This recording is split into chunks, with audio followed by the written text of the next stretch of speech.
my organisational case study, I'm going to be looking at the history of and culture of doping and corruption in international cycling, and it's going to be titled When Does the Wheel Stop Turning?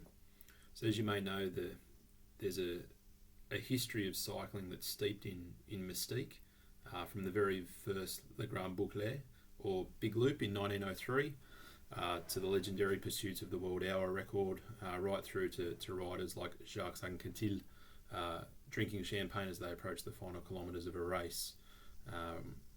It's a sport which is interchangeable as a recreation, but is now obviously very, very big business.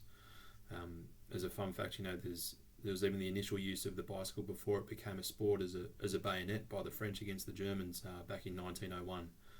However, it seems there's even more sinister plans than that in terms of cycling, and these sinister plans directly impact the integrity of cycling as a sport. The two measures that I'll be looking at in terms of cycling are that of doping and that of corruption.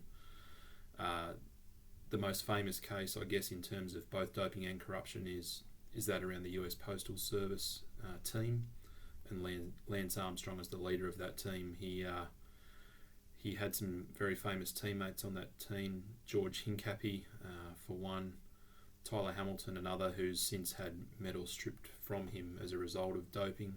But I guess the real issue around cycling and particularly Lance Armstrong is not only did he and his teammates systematically dope over a long period of time, they used public funds to do so via the US Postal Service, which is a statutory agency of the US government.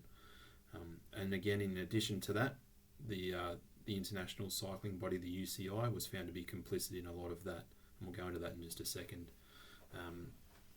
But I guess the additional point to Lance Armstrong is that the results of his success in the Tour de France and other subsequent races, as a result of systematic doping, actually created the movement that was Livestrong, to which not only drew in people familiar with his sport of cycling and sport in general, but cancer sufferers from all over the world.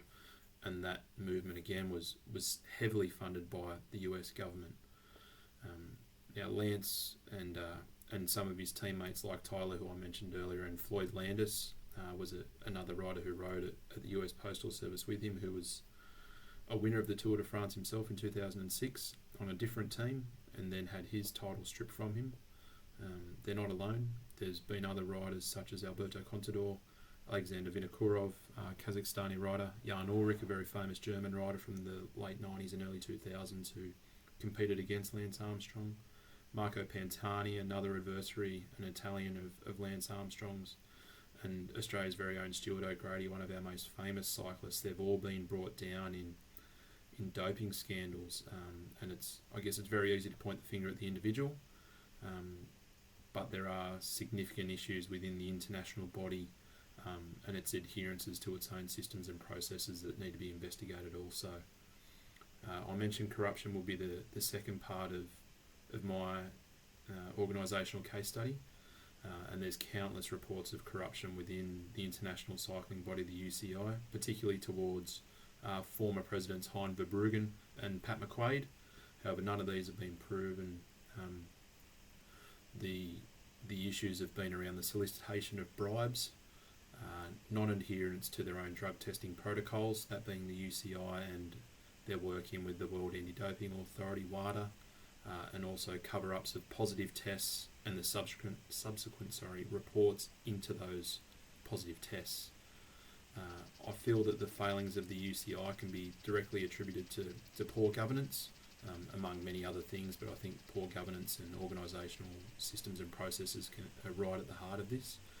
And my case study will revolve around investigating opportunities for the UCI to improve their corporate governance and hopefully as a result change the reputation of their sport, which has been severely tarnished now.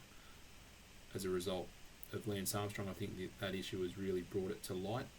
There's no doubt that doping has been an issue and corruption within the sport has been an issue for many, many decades. But I think this one now with the increased media scrutiny has really brought it to light, and I'll be looking at ways that the UCI can change their structures to hopefully eliminate this plague on their sport, which is really having an adverse effect on anyone who watches a Giro d'Italia, a Tour de France, or a Vuelta a España. They're legendary races, however, they're all watched now with a hint of scepticism, and the sport needs to work extremely hard to change that.